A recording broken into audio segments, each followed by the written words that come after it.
Elena Rousseau moved quietly between the tables, her feet making no sound on the polished marble floor. She carried a silver tray with perfect balance, her eyes down, her face calm. This was how she had learned to survive in this world of rich people and expensive wine. She was invisible. That was exactly what she wanted to be.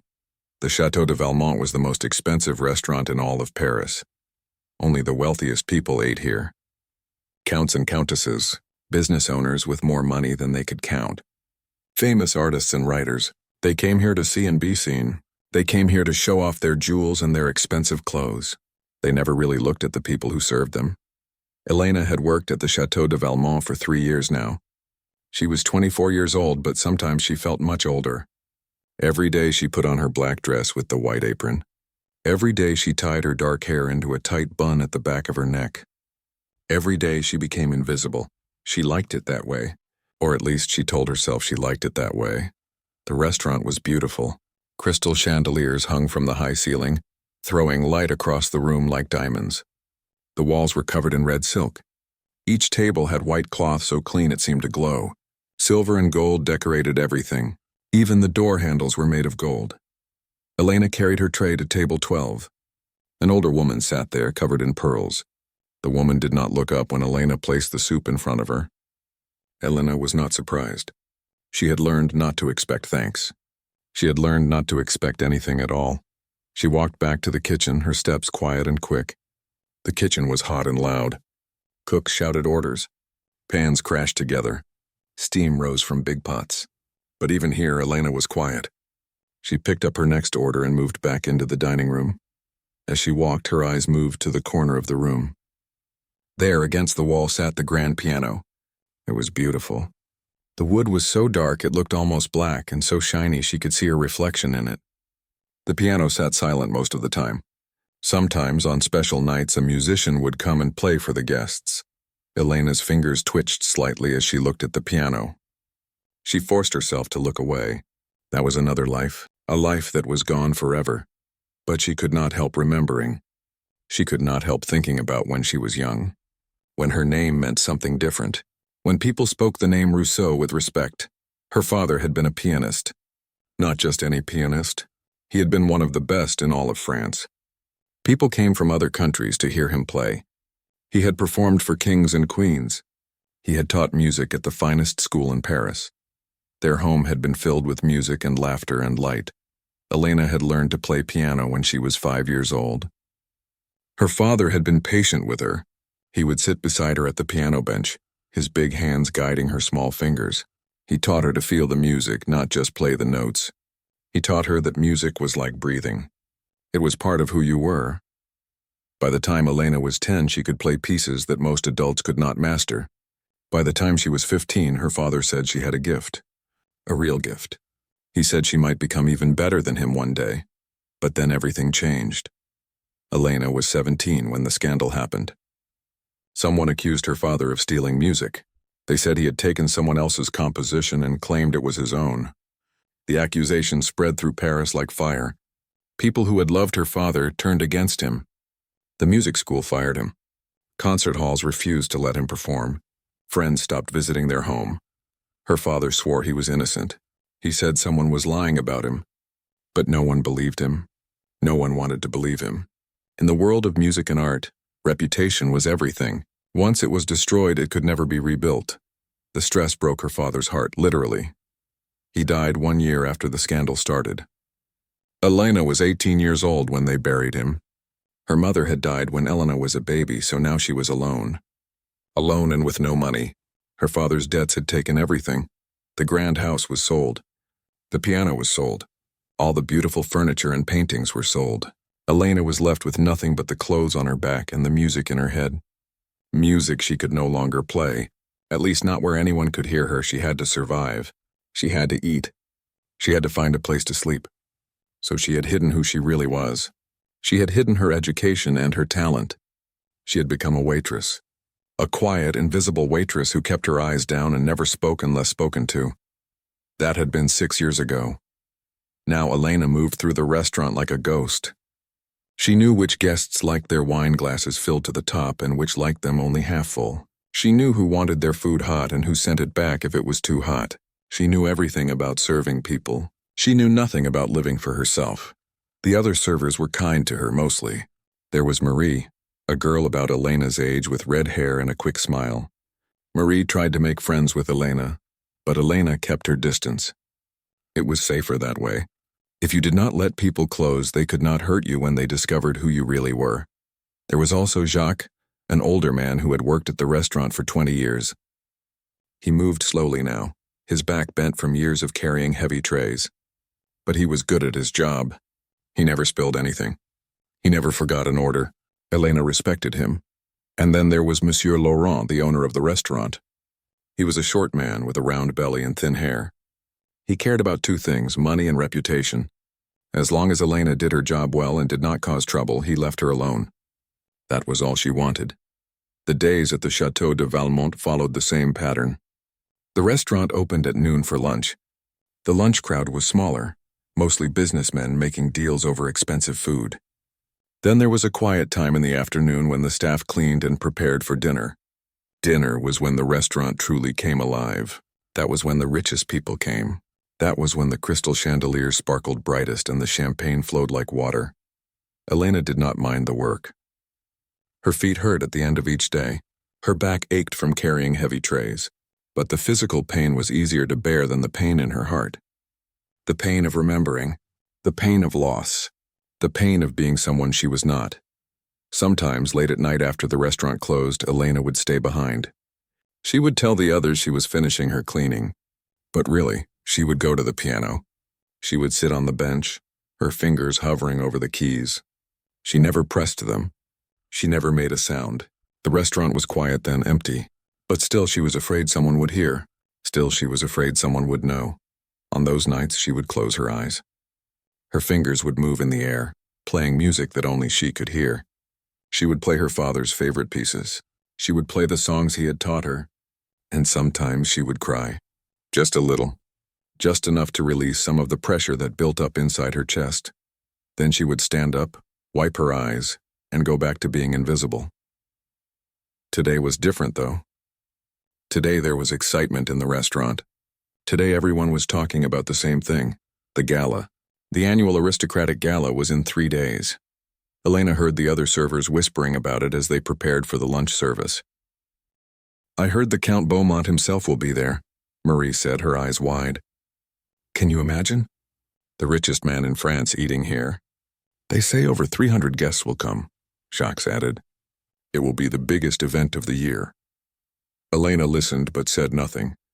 She had heard of these galas. They happened once a year. The wealthiest aristocrats from all over Europe would gather at the Chateau de Valmont. They would eat and drink and dance. They would show off their wealth and make connections with other powerful people. And there would be music. There was always music at the gala. A famous musician would be brought in to perform. The guests would sit at their tables, pretending to listen while they gossiped and made plans. I heard Dmitri Volkov is coming to play, Marie said. She looked at Elena. Have you heard of him? He is the most famous pianist in Russia, maybe in all of Europe. Elena nodded slightly. Of course she had heard of Volkov. Every musician had heard of Volkov. He was brilliant. He was also arrogant and difficult. But his talent was undeniable. This will be the most important night in the restaurant's history, Monsieur Laurent announced to all the staff that afternoon. Everything must be perfect. Every plate, every glass, every napkin. Nothing can go wrong. Do you understand? Everyone nodded. Monsieur Laurent looked at each of them, his eyes hard. If this gala goes well, we will be famous. The most important restaurant in all of Europe. But if anything goes wrong, we will be ruined. Ruined. So you will all work harder than you have ever worked. You will be perfect. Or you will find work somewhere else. The threat hung in the air. No one spoke. No one wanted to lose their job. Jobs like this were hard to find. For the next 3 days, the restaurant prepared. Everything was cleaned until it shined. New flowers were ordered. The best wine was brought up from the cellar. The cooks practiced special dishes. Everyone worked long hours. Elena worked as quietly as always, but inside she felt something stirring. Something she had tried to bury for 6 years. When she looked at the piano, she felt a pull, a longing. The gala would feature music. Real music. Performed by a master. Part of her wanted to hear it. Part of her was afraid to hear it. Afraid it would break open all the feelings she kept locked inside. On the evening before the gala, Elena stayed late again. The restaurant was empty. The other staff had gone home exhausted from the preparation. Even Monsieur Laurent had left early for once. Elena found herself walking toward the piano. She sat on the bench. Her hands trembled slightly as she placed them on the keys. Still, she did not press down. She did not make a sound. But she closed her eyes and imagined. She imagined playing for a room full of people. She imagined their faces as they listened. She imagined her father sitting in the audience, proud and smiling. A tear rolled down her cheek. Just one. She wiped it away quickly. Then she heard footsteps. Elena jumped up from the bench, her heart pounding. Marie appeared from the kitchen. "Elena?" "I thought everyone had gone home," Marie said. She looked at Elena, then at the piano, then back at Elena. "Were you playing?" "No," Elena said quickly. Too quickly. "I was just cleaning, making sure everything is ready for tomorrow." Marie looked at her for a long moment. There was something in Marie's eyes. Curiosity, maybe, or understanding. But she did not ask more questions. "Tomorrow will be a big day," Marie said finally. "We should both go home and rest." Elena nodded. She picked up her coat and followed Marie out of the restaurant. As they walked into the cold Paris night, Elena looked back at the building. The Château de Valmont stood tall and beautiful, its windows dark now. Tomorrow those windows would glow with light. Tomorrow the restaurant would be filled with the most powerful people in Europe. Tomorrow Dmitry Volkov would sit at that piano and play, and Elena Rousseau would serve soup and wine and remain invisible. That was her life now. That was all it could ever be, or so she thought. The day of the gala arrived with nervous energy filling every corner of the Château de Valmont. Elena woke up early in her small room on the third floor of an old building near the restaurant. Her room was tiny. Just a bed, a small table, and a chair. One window looked out over the gray rooftops of Paris, but it was clean and it was hers. That was enough. She dressed carefully in her server's uniform. The black dress was freshly washed and pressed. The white apron was spotless. She tied her hair back extra tight, not wanting a single strand to fall out of place. Today was not a day for mistakes. When Elena arrived at the restaurant, it was already buzzing with activity. Monsieur Laurent rushed around, checking everything 3 times. The cooks shouted in the kitchen. Flower arrangements were being placed on every table. The crystal chandeliers were being cleaned one more time. "Elena," Monsieur Laurent called out when he saw her. "You will be working section 3 tonight. That is the area near the piano. The most important guests will sit there. Count Beaumont himself will be at table 20. You understand? No mistakes." "Yes, Monsieur Laurent," Elena said quietly. Her heart beat a little faster. Section 3, near the piano. She would be close to the music tonight, close enough to hear every note clearly. She did not know if this was good or bad. The other servers arrived one by one. Marie came in looking excited and nervous at the same time. Jacques arrived moving even more slowly than usual. He had been up late helping prepare. There were also extra servers hired just for tonight, young people who looked terrified and eager to please. The hours before the gala started moved both fast and slow. There was so much to do. Every glass had to be perfect. Every fork had to be placed exactly right. The wine had to be at the perfect temperature. Nothing could be wrong. Finally, at 6 in the evening, the doors opened. The guests began to arrive.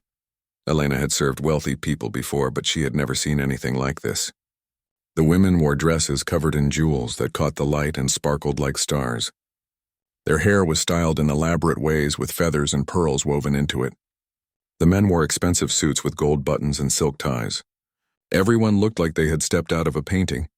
They moved through the restaurant in groups, talking and laughing. Air kisses were exchanged. Hands were shaken. Everyone was greeting everyone else, making sure they were seen by the right people. Elena kept her eyes down and did her job. She brought champagne to table 20, where Count Beaumont would soon sit. The Count was famous throughout France. He owned more land than anyone except the king himself. He had businesses in 5 different countries.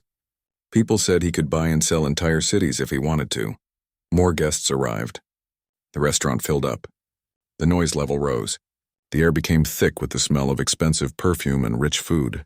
The cooks in the kitchen worked at top speed, sending out plate after plate of beautiful dishes. Elena moved through her section, bringing drinks, taking orders, clearing plates. She did everything perfectly, exactly as she had been trained. No one looked at her face. No one spoke to her except to give orders. She was invisible just as always. At 7 o'clock, Count Beaumont arrived. He was a tall man, maybe 60 years old, with gray hair and a neat beard. He wore a suit that probably cost more than Elena made in a year. People rushed to greet him. He moved slowly, shaking hands, nodding to people. He had the relaxed confidence of someone who knew he was the most important person in the room. He sat at table 20 with several other important-looking people. Elena approached to take their drink orders. Her hands were steady. Her voice was quiet and professional. "Champagne for everyone," the Count said without looking at her. "Your best bottle." "Of course, sir," Elena said and went to get their drinks. The evening continued. Course after course of food was served. The guests ate and drank and talked. The noise in the restaurant grew louder. Everyone seemed to be having a wonderful time. Monsieur Laurent stood near the entrance, watching everything with a satisfied smile on his face. Everything was going perfectly. At 8 o'clock, the music was supposed to start. The staff had been told that Dmitri Volkov would play for 1 hour. Then the guests would dance and socialize while dessert was served. Elena noticed Monsieur Laurent looking at his watch. He looked toward the entrance. He looked worried. Elena saw him speak to one of the staff members, who then hurried away. A few minutes later, the staff member returned and whispered something to Monsieur Laurent. The owner's face went white. Actually white, like all the blood had drained from it. Elena was bringing wine to table 18 when she saw Monsieur Laurent rush toward the back of the restaurant. His confident walk was gone. Now he looked panicked. She continued serving but kept watching. Something was wrong. Marie appeared beside her. "Did you hear?" Marie whispered urgently. "Dmitri Volkov is sick. He cannot perform." Elena's heart jumped. "What?" He sent a message. "He has some kind of illness. He cannot come. Monsieur Laurent is losing his mind." Marie's eyes were wide with worry and a little bit of excitement. "What will we do? All these important people came to hear Volkov play." Elena looked around the restaurant. The guests continued eating and talking, not knowing anything was wrong. They expected music. They expected entertainment. They expected perfection. If they did not get it, they would be angry. Disappointed, they might never come back. They might tell all their friends that the Château de Valmont was a failure. Monsieur Laurent was now speaking urgently to Jacques near the kitchen. His face was red.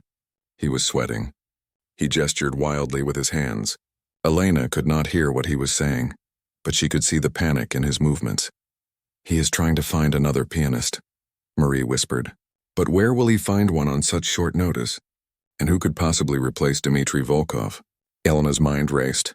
She watched Monsieur Laurent make telephone call after telephone call. Each time he hung up looking more desperate. There were no other pianists available. Not at such short notice. Not on the night of the biggest gala in Paris. The time for the music to start came and went. The guests began to notice. They looked around. They checked their watches. They started to whisper to each other.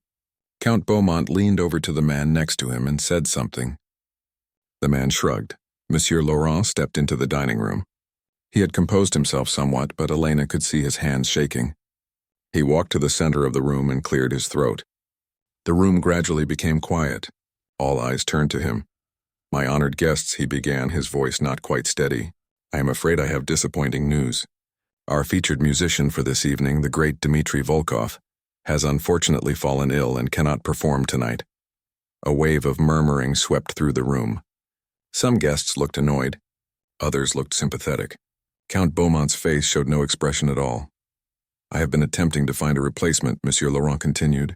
"But as you can understand, on such short notice it is very difficult." "This is unacceptable," a woman's voice called out from one of the tables. "We came specifically to hear Volkov play. I came from Vienna for this," another voice added. The murmuring grew louder. People were not happy. Monsieur Laurent's face was now completely red. Sweat rolled down his forehead. "I assure you we are doing everything possible," he began. But the guests were not listening anymore. They were talking among themselves, some standing up, some looking like they might leave. The perfect evening was falling apart. Elena watched as Monsieur Laurent's dream of being the most famous restaurant in Europe crumbled in front of him. She looked at the piano sitting silent in the corner. That beautiful instrument. She thought about all the music locked inside it. Music that could save this evening. Music that could make these people forget about Dmitri Volkov. Music that she knew how to play. But she could not. She was Elena Rousseau, the quiet waitress. If she revealed herself now, everything would change. People would ask questions. They would find out who she really was. They would remember the scandal. They would know about her father. She would lose her job. She would lose her safety. She would lose the invisible life she had built so carefully. Elena turned away from the piano. She picked up her tray and continued serving. This was not her problem. She was just a waitress. She served food and drinks. That was all. But as she moved through the room, she could hear the guests complaining. She could see Monsieur Laurent standing helplessly, watching his greatest achievement turn into his greatest failure. She could see the other staff members looking worried, knowing that if tonight failed, they might all lose their jobs. And she could see that piano, always that piano, calling to her, waiting for her. Elena brought champagne to table 23. An older woman there was talking to her husband. "Such a disappointment," the woman said. "I had so looked forward to an evening of culture. Now it is ruined. Completely ruined." "Perhaps we should leave," the husband replied. "Go somewhere else." Others were saying similar things. Some guests were already standing, preparing to go. If they left, others would follow. Soon the restaurant would be empty. The gala would be remembered as a disaster. Monsieur Laurent made another desperate announcement. "Please, honored guests, if you could just be patient a little longer. I am certain we can find some entertainment." But no one was listening. The evening was over. Everyone knew it. Elena stood near the kitchen door watching. Her heart pounded in her chest. Her fingers trembled. She thought about her father. What would he do in this moment? She knew the answer. He would play. He would sit at that piano and he would play, because that was who he was. Music was not something he did. It was who he was. And it was who she was too. She had tried to forget. She had tried to bury that part of herself. But it was still there. It had always been there. Waiting. Marie appeared beside her again. "This is so sad," Marie said. "All this work, all this preparation, and now it is ending like this." Elena looked at Marie. Then she looked at the piano. Then she looked at her own hands. These hands that had served food for 3 years. These hands that had once brought concert halls to tears with their playing. "Marie," Elena said quietly, "if someone could play, if someone could save this evening, would it matter who they were?" Marie looked confused. "What do you mean?" "Would it matter if the musician was not famous? If they were just someone ordinary?" Marie's eyes widened as understanding began to dawn. "Elena, can you?" Elena did not answer. She was still watching the chaos in the dining room. More guests were standing now. Count Beaumont remained seated, but he looked bored and disappointed. Monsieur Laurent stood in the center of the room, defeated. She thought about what would happen if she did this. She thought about all the risks, the questions, the exposure, the possibility that someone might remember her father's scandal, the possibility that she would lose everything. But then she thought about the music, about the songs that lived inside her, about the part of herself she had silenced for so long, about her father's voice saying, "Music is like breathing. It is part of who you are." She could not breathe anymore. She had been holding her breath for 6 years, pretending, hiding, being invisible. But you could not hold your breath forever. Eventually you had to breathe. Eventually you had to be who you really were. Or you would die inside. Elena set down her tray. Her hands were shaking, but her decision was made. She did not know what would happen after tonight. She did not know if this was brave or foolish. But she knew she had to do it. She had to play. Not for Monsieur Laurent. Not for the guests. For herself. For her father.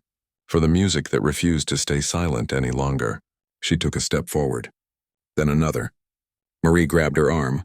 "Elena, what are you doing?" Marie whispered urgently. "Something I should have done a long time ago," Elena replied. She walked across the dining room toward Monsieur Laurent. The owner was still trying to calm the guests, still making promises he could not keep. Elena's quiet footsteps made no sound, but somehow he noticed her approaching. He looked at her with confusion and annoyance. "Not now, Elena," he said sharply. "Can you not see I am busy?" "Monsieur Laurent," Elena said, her voice quiet but steady. "I can play." He stared at her. "What? The piano?" "I can play it. I can perform for your guests." For a moment, Monsieur Laurent just looked at her like she had gone crazy. Then he laughed. It was not a kind laugh. It was the laugh of a desperate man who has just been insulted. You are a waitress. What do you know about performing for aristocrats? These people came to hear Dmitri Volkov. They will not accept some server. Elena stood her ground. "You have no other choice, monsieur. Your guests are leaving. Your gala is failing. What harm could it do to let me try?" Monsieur Laurent looked around the room. More guests were standing now. Some were already walking toward the exit. He looked back at Elena. His face was desperate, angry, but also calculating. He was a businessman. He understood that sometimes you had to take desperate chances. "If you embarrass me," he said slowly, "if you make this worse, you will never work in Paris again. Do you understand?" "I understand," Elena said. Fine. He threw his hands up. "What do I have to lose? Everything is already ruined." He turned to the remaining guests. "Please, everyone, please. We have found a musician after all. If you would just return to your seats." Some guests paused. Others ignored him and kept walking. Count Beaumont raised an eyebrow but remained seated, looking mildly curious about what would happen next. Monsieur Laurent turned back to Elena. "You have 10 minutes to prepare. 10 minutes. If you are not ready by then, do not bother coming out." Elena nodded. Her heart was beating so hard she thought everyone could hear it. What had she just done? She walked quickly toward the back of the restaurant where the staff quarters were. Marie followed her.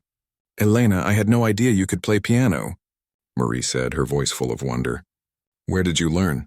"It is a long story," Elena replied, searching through the small closet where extra clothes were kept. She found a simple black dress that was nicer than her server's uniform. It would have to do. She changed quickly, her hands still shaking. She unpinned her hair and let it fall to her shoulders. She looked at herself in the small mirror. For the first time in 3 years, she looked like herself. Not the invisible waitress. Not the servant. Just Elena. Elena Rousseau, daughter of a great pianist. Elena Rousseau, who had music in her soul. "You look beautiful," Marie said softly. Elena smiled, but her smile was nervous. "I look terrified." "You will be wonderful," Marie said. "I know you will." Elena took a deep breath. Then another. 10 minutes had probably already passed. She had to go. She had to face those aristocrats. She had to sit at that piano and play. She had to be brave. Or she had to fail. In front of hundreds of the most important people in Europe. She walked out of the back room and toward the dining room. With each step, her fear grew. But so did something else. Excitement, anticipation. A feeling she had not felt in 6 years. The feeling of being about to make music. Elena stood at the entrance to the dining room, her heart beating like a drum. She could see the guests. Some had returned to their seats, curious about what would happen. Others stood near the exits, ready to leave at the first sign of disappointment. All eyes were on the doorway, waiting to see who this mysterious replacement musician could be. Monsieur Laurent saw her, and his face showed surprise at her appearance. She no longer looked like a waitress, but he had no time to comment. He gestured urgently for her to come forward. Elena took one step into the room, then another. Her legs felt weak. Her hands felt cold, but she kept walking. The murmuring in the room grew louder as people realized who was coming. The quiet waitress, the servant girl. This was who would play for them. Some guests looked offended. Others looked amused. A few looked curious. Count Beaumont watched her with interest, his fingers drumming slowly on the table. Elena walked across the long dining room toward the piano. Each step felt like it took forever. She was aware of every eye on her. She heard the whispers. She saw the looks of doubt and disdain. These people had expected Dmitri Volkov, the most famous pianist in Russia. Instead, they got a nobody, a servant, someone beneath their notice. But Elena kept walking, one foot in front of the other, across the marble floor, past the crystal chandeliers, past the tables covered in white cloth and expensive dishes, toward the piano. Her piano. Because in this moment it belonged to her, not to the restaurant. Not to these wealthy people. To her. She reached the piano and stood beside it for a moment. The bench was exactly the right height. She had sat at benches like this hundreds of times before. Thousands. When she was young and the world was full of music and possibility. When her father was alive and proud of her. When the name Rousseau meant talent and genius instead of scandal and disgrace. Elena sat down slowly. The bench felt familiar, like coming home after a long journey. She looked at the keys, black and white, simple and perfect. Each one connected to a hammer inside the piano.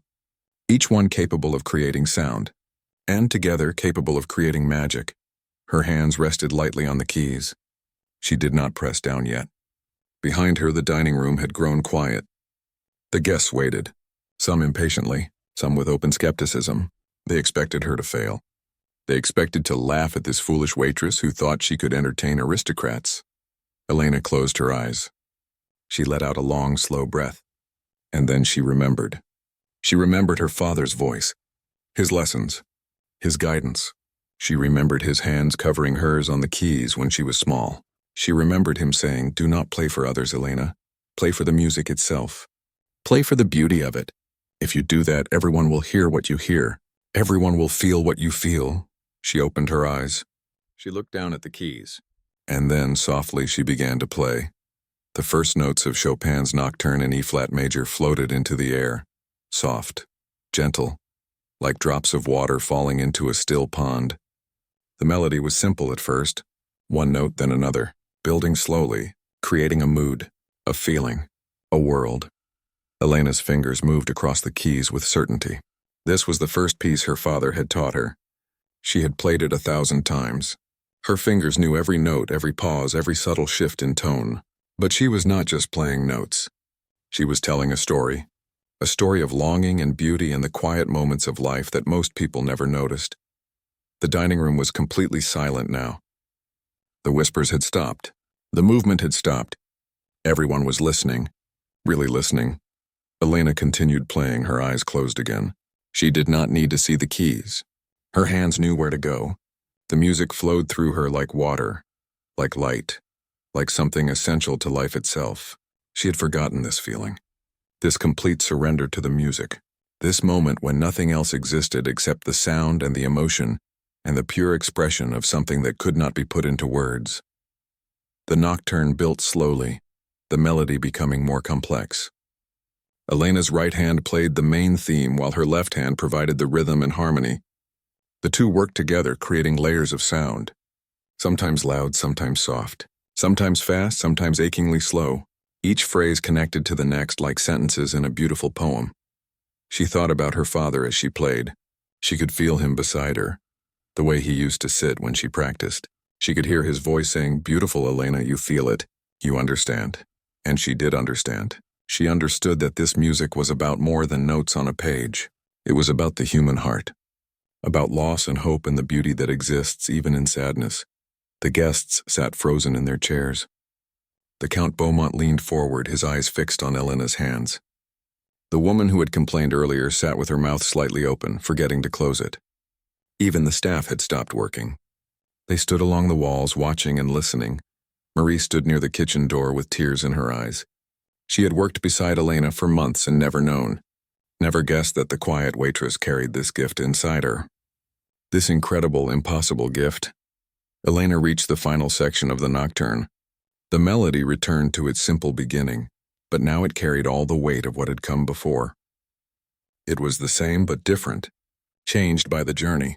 The last notes fell softly, hanging in the air for a moment before fading into silence. For 3 full seconds, no one moved. No one breathed. The silence was complete. Then the applause began. It started with one person, then spread through the room like wildfire. Hands clapping. People standing. The sound filled the restaurant, bouncing off the high ceilings. Some people were shouting, "Bravo." Others just clapped, their faces showing amazement and delight. But Elena barely heard them, because she was not finished. That was just the beginning. She had been silent for 6 years. She had kept this part of herself locked away. Now it was free, and it would not be satisfied with just one song. Without pausing, without acknowledging the applause, Elena's hands moved into the opening of Rachmaninoff's Prelude in C-sharp minor. This piece was different from the gentle Chopin. This was powerful, dramatic, full of thunder and lightning. Her hand struck the keys with force, creating deep, resonant chords that seemed to make the whole room vibrate. The guests who had been standing sat back down quickly, pulled back into their seats by the sheer power of the music. This was not the quiet, pretty music they expected from a waitress. This was the music of a master. This was music that demanded attention, that commanded respect. Elena poured everything into this piece, all her anger, all her pain, all the years of hiding and pretending and being invisible. The music was loud and fierce. Her hands flew across the keys, playing passages that required incredible skill and strength. Some parts were so fast her fingers were almost a blur. Other parts were slow and heavy, each note struck with deliberate power. She was not playing for the Aristocrats anymore. She was not playing to save the evening or to help Monsieur Laurent. She was playing for herself, for the girl she used to be, for her father who had died believing his name was ruined. For every moment she had walked past this piano and forced herself not to touch it. For every night she had cried alone in her tiny room. The Rachmaninoff built to its famous climax. The same phrase repeated over and over, each time a little louder, a little more intense. Elena's whole body was involved now, not just her hands. She swayed slightly with the music. Her face showed the emotion she felt. She was no longer invisible. She was completely, utterly present, alive in a way she had not been for 6 long years. The final chords of the Rachmaninoff crashed through the room like thunder. Then silence. Absolute silence. This time the applause was even louder. People were on their feet. Some were shouting. One man whistled. The sound was overwhelming.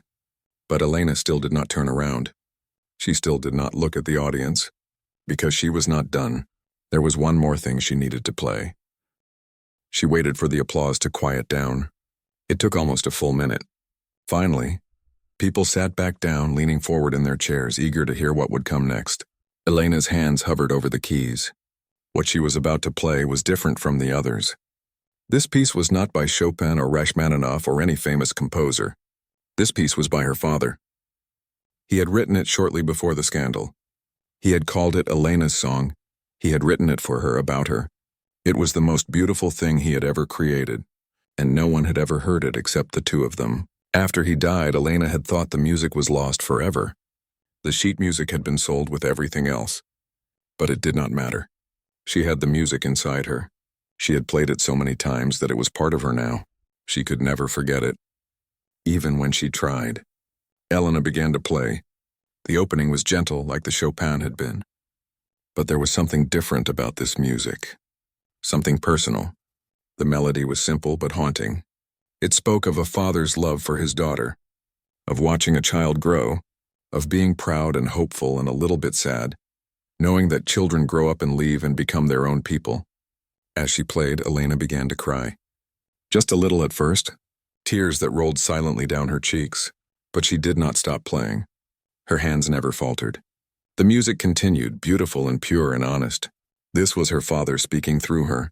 This was his voice, still alive in the notes and melodies he had created. He was not gone. Not really. He lived in this music. He lived in her. The piece grew more complex. The middle section was faster, more playful. This part was about joy, about the happy moments, about laughter and learning and all the good times they had shared. Elena smiled through her tears as she played this section. She could see her father's face so clearly. His kind eyes, his patient smile, the way he would nod encouragingly when she got something right.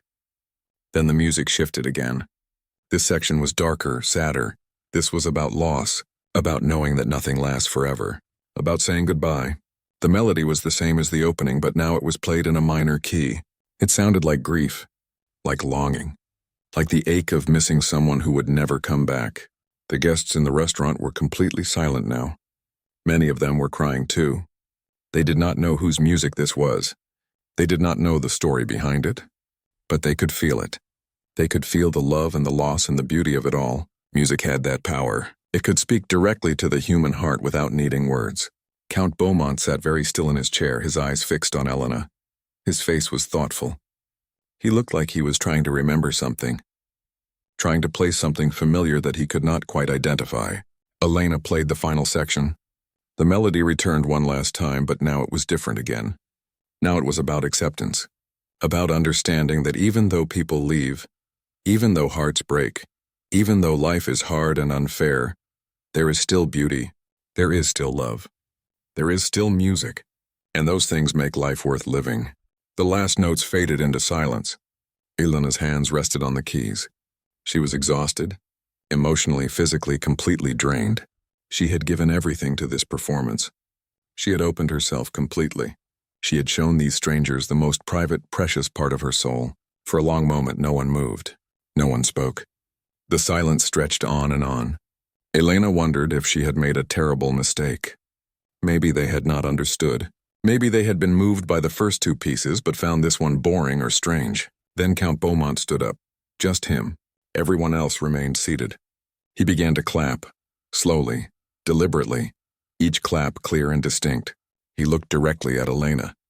His face showed something Elena had not expected to see from a wealthy aristocrat. Respect, recognition, understanding. Then others began to stand. One by one, two by two. Within seconds, the entire room was on their feet. The applause was thunderous. It went on and on. People were shouting, crying. Some were laughing with joy. The power of what they had just experienced was overwhelming. Elena finally turned to face them. She saw their faces, saw their reactions. These people who had ignored her for 3 years. These people who had looked through her like she did not exist. Now they saw her, really saw her, and they were amazed. She stood up from the piano bench, her legs shaky. She did not know what to do. Should she bow? Should she speak? She had never performed for an audience like this. Her father had been the performer. She had only played in small recitals when she was young, but she did not need to decide what to do, because Count Beaumont was walking toward her. The crowd parted to let him through. He walked slowly, his eyes never leaving her face. When he reached her, he stopped. He studied her carefully. Then he spoke, his voice loud enough for everyone to hear. "That last piece," he said. "Who wrote it?" Elena's voice was quiet when she answered. "My father." "And who was your father?" Elena hesitated. This was the moment when everything would change, when the past would come rushing back, when the scandal would be remembered. She could lie. She could make up a name, but she was done with lying, done with hiding. "My father was Pierre Rousseau," she said clearly. The name fell into the silence like a stone into water. Pierre Rousseau. For a moment, no one spoke. Elena watched as recognition dawned on many faces, the older guests especially. They remembered that name. They remembered the scandal. She saw it in their eyes. The surprise. The shock. Some showed disgust. Others showed pity. Count Beaumont's face changed. His eyes widened slightly. "Pierre Rousseau," he repeated slowly. "The pianist. The one who—" He did not finish the sentence. He did not need to. Everyone knew what he meant. The one who was accused of stealing music. The one who was disgraced and died in shame. "Yes," Elena said. Her voice was steady even though her heart was racing. "That Pierre Rousseau, he was my father. And he was innocent." A wave of whispers swept through the crowd. People turned to each other, talking urgently. Some looked at Elena with new eyes. Others looked away, embarrassed or uncomfortable. The beautiful moment of the music was being replaced by something ugly. Something from the past that would not stay buried. Elena felt her courage starting to crack. She had made a mistake. She should never have revealed herself. She should never have played. Now everything was ruined. Not just for her, but for Monsieur Laurent. For the restaurant. For this whole evening. But Count Beaumont was still looking at her. He did not look disgusted or angry. He looked thoughtful. Troubled even. "I knew your father," he said quietly. "Not well, but I attended several of his concerts. He was a remarkable musician. One of the best I ever heard." "He was the best," Elena said, lifting her chin. "And he was honest. He never stole that composition. Someone lied about him. Someone destroyed him with false accusations," more whispers. Some people looked skeptical. Others looked like they were reconsidering. The scandal had been so complete, so overwhelming that few people had questioned it at the time. But now, Hearing this young woman defend her father with such conviction, some were beginning to wonder. Count Beaumont took a step closer to Elena. "Your father taught you to play?" "Yes, since I was 5 years old. And that last piece, the one you just played. He wrote that?" "Yes, he called it Elena's song. He wrote it for me, about me. It was one of the last pieces he composed before." She could not finish. The grief was still too fresh, even after 6 years. The Count nodded slowly. "I remember now. There were rumors at the time. Some people said the accusation was false, that a rival composer had fabricated the whole thing out of jealousy. But by then, the damage was done. Your father's reputation was destroyed. He could not recover from it." "He died from it," Elena said, her voice breaking slightly. The shame and stress broke his heart, literally. He died believing everyone thought he was a thief. Silence fell over the room again. This time it was a different kind of silence. Not the silence of appreciation for beautiful music. This was the silence of shame, of guilt. Many people in this room had turned their backs on Pierre Rousseau. Many had believed the accusations without question. Many had contributed to his destruction simply by staying silent. Count Beaumont looked around the room at the other guests. Then he looked back at Elena. "Your father's talent lives on in you," he said. "That much is clear.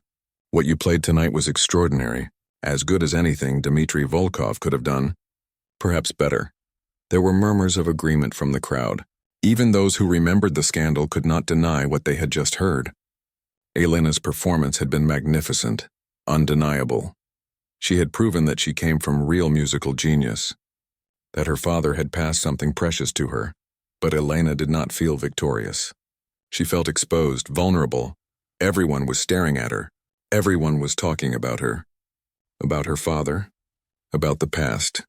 This was exactly what she had been afraid of for 6 years. This was why she had hidden, why she had stayed invisible. "I should go," she said quietly, turning away from the Count. "I should not have come out here. I should not have played. I am sorry, Monsieur Laurent. I have made things worse." She started to walk away, her eyes on the floor. But Count Beaumont's voice stopped her. "Wait," he said. The authority in his voice was clear. Elena stopped and turned back. The Count looked at her for a long moment. Then he looked around the room at all the other aristocrats. "There is something you all should know," he said loudly. "Something I learned only recently. Some of you may have heard rumors, but I have confirmation now." The room waited. Elena had no idea what he was going to say. Her heart pounded. The man who accused Pierre Rousseau of plagiarism was a composer named Victor Marchand. Some of you may remember him. He died 4 months ago. Count Beaumont paused. Before he died, he confessed. To his priest. To his family. To anyone who would listen. He admitted that he had fabricated the entire accusation. He said he was jealous of Pierre Rousseau's success. So he destroyed him. He created false evidence. He spread lies. He ruined an innocent man's life and career. Elena could not breathe. She stared at the Count, trying to understand what she was hearing. "What?" she whispered. "It is true," Count Beaumont said, looking at her with something like kindness. Marchand confessed everything on his deathbed. He wanted to clear his conscience before he died. The confession was documented. Witnessed, there is no doubt about it. Your father was innocent. Completely innocent. The room erupted. Everyone was talking at once. Some people looked shocked. Others looked ashamed. A few looked like they had suspected this all along, but had never spoken up. Elena felt like the floor was tilting under her feet. Her father, innocent, proven innocent, but too late. 6 years too late. He had died thinking the world believed he was a thief. He had died with his reputation in ruins. And now, only now, when he was gone and could never know, the truth came out. "Why?" Elena asked, her voice breaking. "Why did no one tell me? Why did no one tell anyone?" Count Beaumont looked uncomfortable. "The confession happened only 4 months ago. The family tried to keep it quiet at first. They were embarrassed, ashamed, but word spread in certain circles. I heard about it 6 weeks ago. I have been trying to decide what to do with the information, whether to make it public, how to restore your father's name." He paused. "I did not know he had a daughter. I did not know what had become of his family. I am sorry. I should have done more to find out." Elena's eyes filled with tears. They spilled over, running down her cheeks. "All this time, all these years, Her father had been innocent and now everyone would know. But he would never know. He had died believing the worst, believing that his life's work had been destroyed by his own actions, never knowing that someone else had destroyed him, never knowing that the truth would eventually come out. It was too much. The emotions were too big. The grief and relief and anger all crashed over her at once. Her knees buckled. She would have fallen, but Count Beaumont caught her arm. He helped her to a chair. Someone brought her water. The aristocrats crowded around, all of them talking at once, offering sympathy and apologies and praise. Marie pushed through the crowd and knelt beside Elena. She took Elena's hand and held it tight. "Are you all right?" Marie asked, her face full of concern. "I do not know," Elena whispered. "I do not know what I am." Monsieur Laurent appeared, his face still red, but now from excitement rather than panic. "Elena, you were magnificent." "Absolutely magnificent. Do you know what this means? Everyone will talk about tonight. The night a waitress saved the gala. The night we discovered a hidden genius. We will be famous. More famous than ever." Elena looked at him. He was thinking about business, about reputation, about money. He did not understand. He had no idea what this meant to her, that her whole life had just changed, that everything she had believed for 6 years was suddenly different. Count Beaumont waved Monsieur Laurent away. "Give her space," he said firmly. The owner backed away, though he looked disappointed. The Count looked down at Elena. "I know this is overwhelming," he said, "but you should know something else. I have connections, influence. I can help restore your father's reputation officially. I can make sure everyone knows the truth. Concert halls will acknowledge his genius again. His compositions will be performed. His name will be cleared completely." "Thank you," Elena whispered. It was all she could manage to say. "And you," the Count continued, "you have a gift. A remarkable gift. You should not be working as a waitress. You should be performing, teaching, sharing your talent with the world just as your father did." Elena shook her head. "I do not know if I can. I have been hiding for so long. I do not know how to be that person anymore. The person who performs, who lives in that world." "You just did it," Marie said softly, still holding her hand. "You just performed in front of 300 people. And you were amazing." Elena looked around the room. All these aristocrats were watching her, waiting to see what she would do. Some of them had judged her father. Some had abandoned him. But now they were offering their support. Their admiration. Was it genuine? Or were they just following Count Beaumont's lead? She realized it did not matter. What mattered was the music. What mattered was honoring her father. What mattered was being true to who she really was. She had spent 6 years being invisible, being safe, being small. But safety had cost her everything. It had cost her joy. It had cost her purpose. It had cost her herself. An older woman stepped forward from the crowd. She had kind eyes and gray hair styled elegantly. "My dear," she said to Elena, "I remember your father. I attended his concerts many times. When the scandal happened, I was shocked. But I also had doubts. Your father did not seem like the kind of man who would steal. I should have spoken up. I should have defended him. I did not, and I have regretted it ever since. Please let me help you now. Let me make up for my silence then." Others began to speak up too, offering help, offering connections, offering opportunities. Some were sincere. Others were probably just trying to be part of something exciting. But Elena heard them all. She listened to their words. And slowly, very slowly, she began to understand something. This moment was not just about her father. It was about her choice. She could return to being invisible. She could thank them all politely and go back to serving food and hiding her talent. Or she could step into the light. She could claim her father's legacy. She could be who she was meant to be. It was terrifying. But it was also right. She knew it was right. "Thank you," she said, standing up. Her voice was stronger now. "Thank you all. I need time to think, to decide what I want to do. But I appreciate your kindness. And your offers." Count Beaumont nodded approvingly. "Of course. Take all the time you need. But please allow me to give you my card. When you are ready to discuss your future, contact me. I meant what I said. I want to help restore your father's name. And I want to help you." He pulled a card from his pocket and handed it to Elena. She took it with trembling fingers. It was thick paper, expensive. His name was printed in gold letters, Count Henri Beaumont. Below his name was an address in the wealthiest part of Paris. "Thank you," Elena said again. The Count smiled. "No, thank you. What you did tonight was remarkable. You saved the evening. But more than that, you gave us all something rare and precious. You gave us real beauty, real emotion, real art. That is worth more than all the money in this room." The other guests murmured their agreement. They began to applaud again. Not the thunderous applause from before. This was quieter, more respectful. The applause of people who recognized that they had witnessed something special, something true. Elena accepted their applause with a small bow. Then she excused herself and walked back toward the staff area. She needed to be alone. She needed to think. She needed to understand what had just happened and what it meant for her life. Marie followed her. When they reached the back room, Marie hugged her tight. "I cannot believe it," Marie said. "All this time, you were this amazing pianist and you never said anything." Why did you hide?" "I was afraid," Elena admitted. Afraid of being hurt again.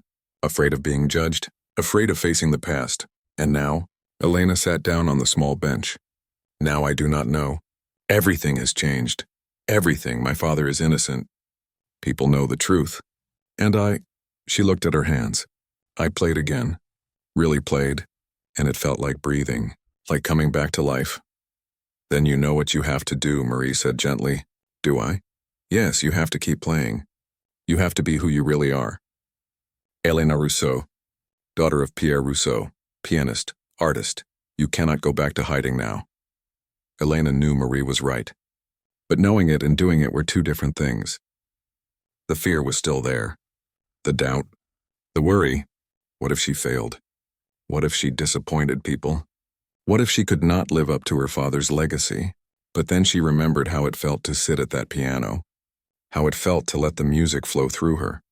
How it felt to be completely, utterly herself. And she knew that feeling was worth any risk. Worth any fear. She looked at Marie and smiled. A real smile. The first real smile she had felt in years. "You are right," she said. "I cannot go back. I can only go forward." "Good," Marie said, smiling back.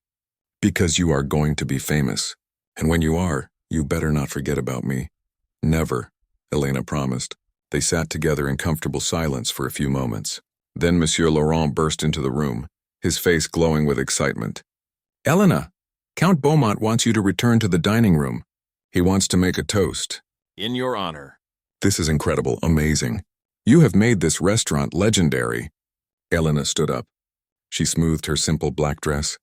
She took a deep breath. Then she walked back out into the dining room, her head held high. This time, when she entered, she was not invisible. Everyone saw her. Everyone watched her. And Elena did not look away. She met their eyes. She accepted their attention. Because she was done hiding. She was done being afraid. She was Elena Rousseau. And she was going to live like it. 3 weeks had passed since the night of the gala. 3 weeks that had changed everything in Elena's life. She stood now in front of a small mirror in a room behind a modest concert hall, hardly recognizing the person looking back at her. She wore a deep blue dress, simple but elegant. Her dark hair was styled in a soft wave around her face. She looked like a musician. She looked like herself. The concert hall was in a working district of Paris. It was not fancy like the places her father had performed. The seats were plain wood. The walls needed paint, but it was full. Every single seat was taken. Workers and shop owners and teachers and students. Regular people who had heard about the Waitress who had stunned the Aristocrats. People who wanted to hear music but could never afford the expensive concert halls where only the wealthy went. Elena had chosen this hall carefully. Count Beaumont had offered to arrange a performance at the Grand Opera House. Other aristocrats had offered their private theaters. But Elena had declined them all. She did not want her return to music to be for the wealthy alone. She wanted to play for everyone. For the people who loved music but never got to hear it live. For people like her father had been before he became famous. For people who needed beauty in their hard lives. She had spent the last 3 weeks practicing. Not in secret anymore. Not in the middle of the night with her fingers hovering over silent keys. Now she practiced on a real piano in a real studio. With the door open and people listening. Count Beaumont had been true to his word. He had arranged for her to use a practice space. He had also worked to clear her father's name officially. The story of Victor Marchand's deathbed confession had been published in the newspapers. Pierre Rousseau was once again recognized as a genius and an honest man. It was too late for her father to know. But it was not too late for his music. Elena had found several of his compositions that had been forgotten. She had contacted the publishers who had dropped him after the scandal. Some refused to speak to her. But others, shamed by the truth, had agreed to publish his work again. Soon musicians all over France would be playing Pierre Rousseau's compositions. His legacy would live on. There was a soft knock on the door. Marie peeked her head in. She had insisted on coming to support Elena tonight. She had even brought some of the other servers from the Château de Valmont. Elena no longer worked at the restaurant. Monsieur Laurent had not been happy about it, but he could not stop her. She had a different life now, a life that felt like waking up from a long sleep. "Are you ready?" Marie asked. "The hall is completely full. People are standing in the back because there are no more seats. And Elena, there are aristocrats here too. I saw Count Beaumont come in, and several others from the gala. They came to your concert even though this hall is not fancy." Elena smiled. That pleased her more than she expected. The aristocrats coming to this working-class hall showed that music could bring different worlds together. "At least for one evening." "I am ready," Elena said, but her hands were shaking slightly. She was nervous, more nervous than she had been at the gala. That night had been desperation.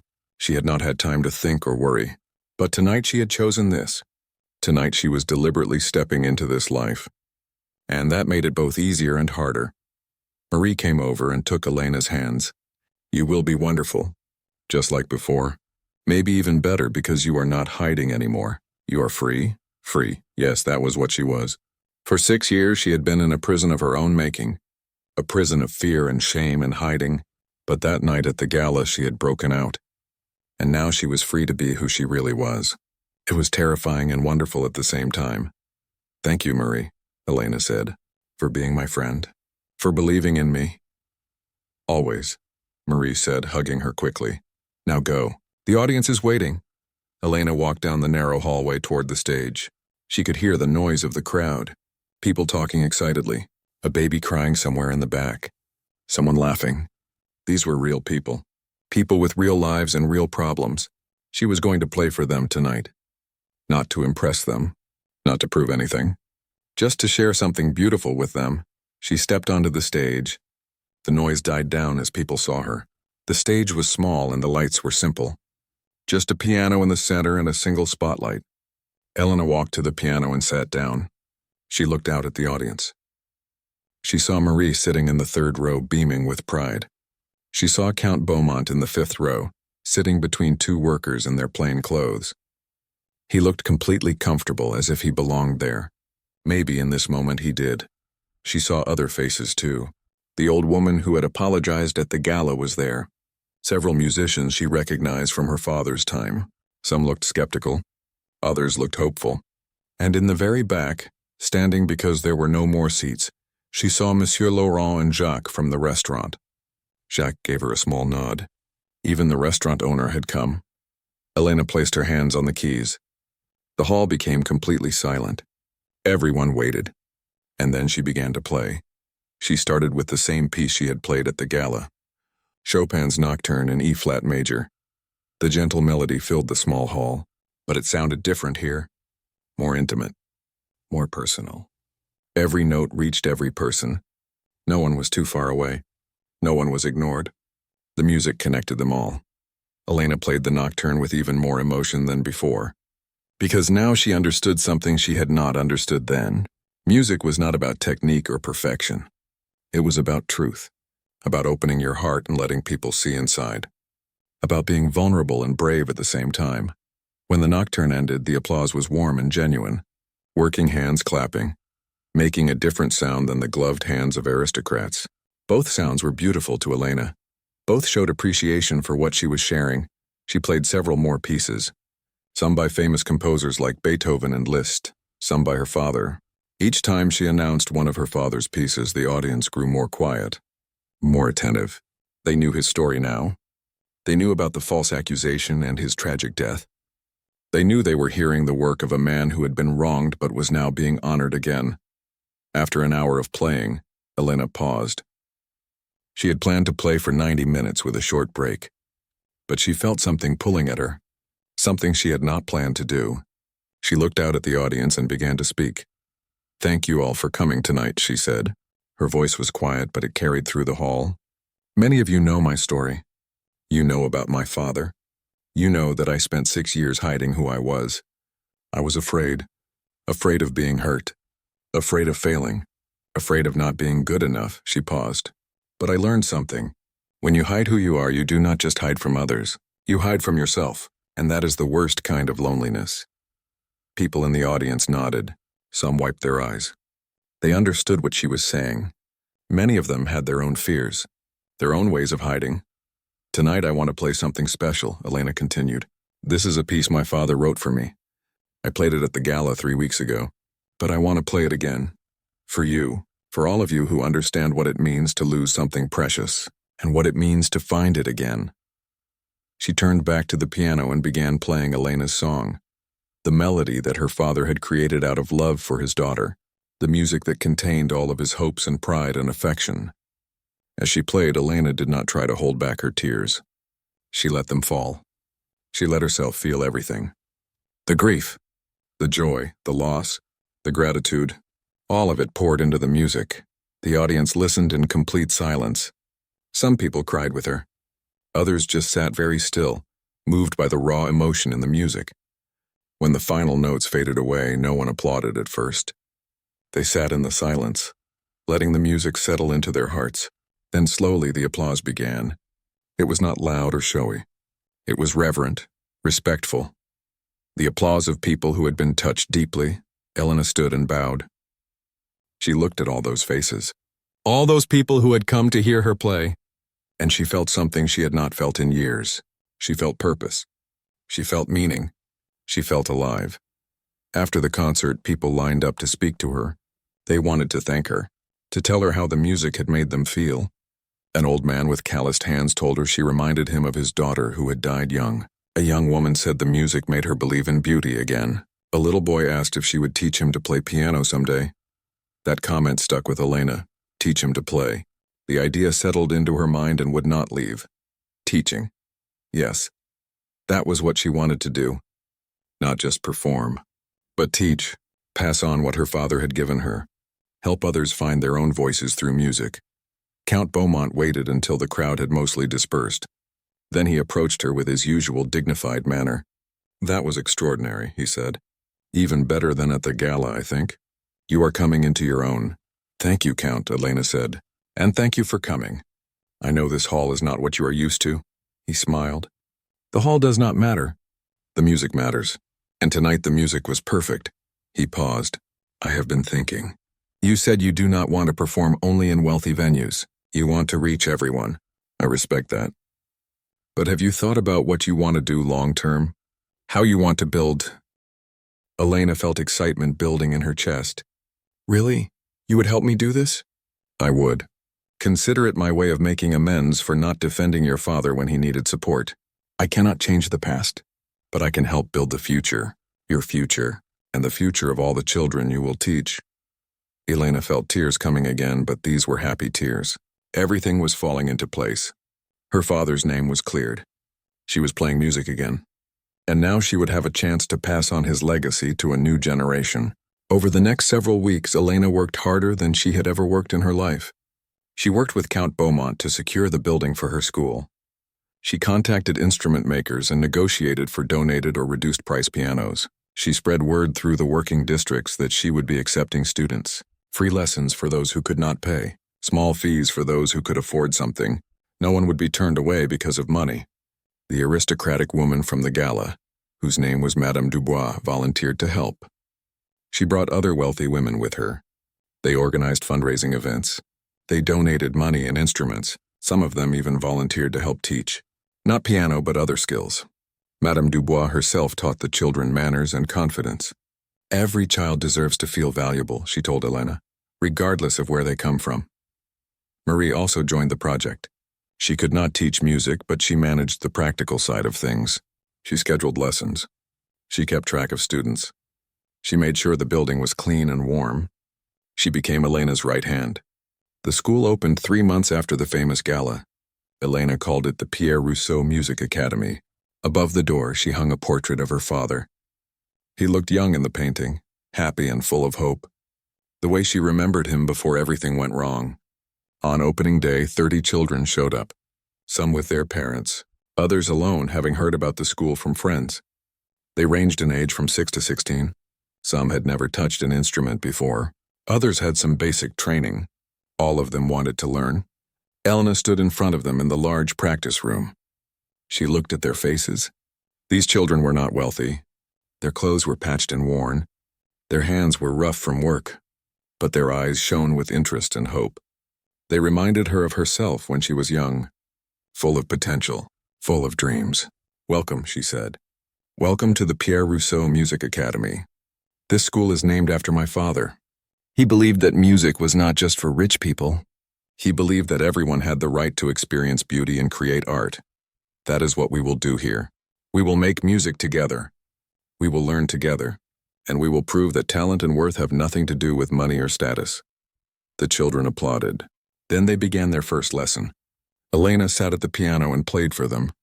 She played the pieces her father had taught her. She played simple melodies that they could learn. And she taught them the first and most important lesson. Music is not about being perfect. It is about being honest. It is about expressing what is in your heart. Among the 30 children that first day was Marie. Not the Marie who worked at the restaurant. A different Marie. A girl of 13 with red hair like her friends. A girl who had never played piano but desperately wanted to learn. Elena had promised that Marie from the restaurant would be her first student. Now she kept that promise. After the group lesson, she gave Marie a private lesson. Just the two of them at the piano. Marie's fingers were clumsy at first. She hit wrong notes. She struggled with the timing.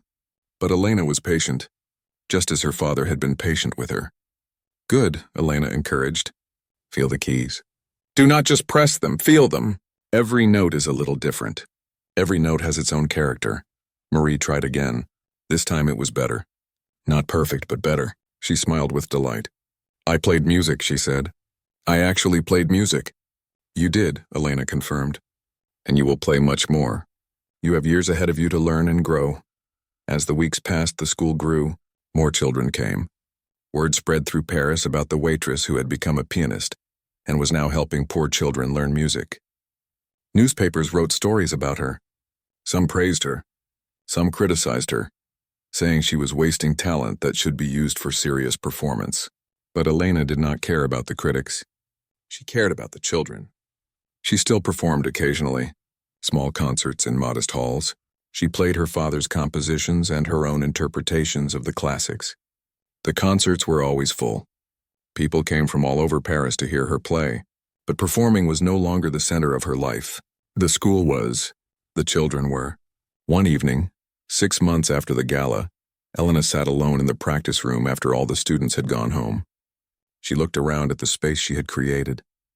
The pianos lined up against the wall, the chairs where children sat during group lessons, the music stands, the shelves full of sheet music. It was not fancy, but it was hers, and it was her father's legacy. She walked to the piano and sat down. She played Elena's song, the way she often did when she was alone. But tonight it sounded different, less sad, more hopeful, because she understood now that her father's death had not ended his story. His story continued through her, through the music she made, through the children she taught, through all the lives that would be touched by what she was building. As she played the final notes, she heard the door open. She turned to see Count Beaumont standing in the doorway. He did not speak. He just listened until the music ended.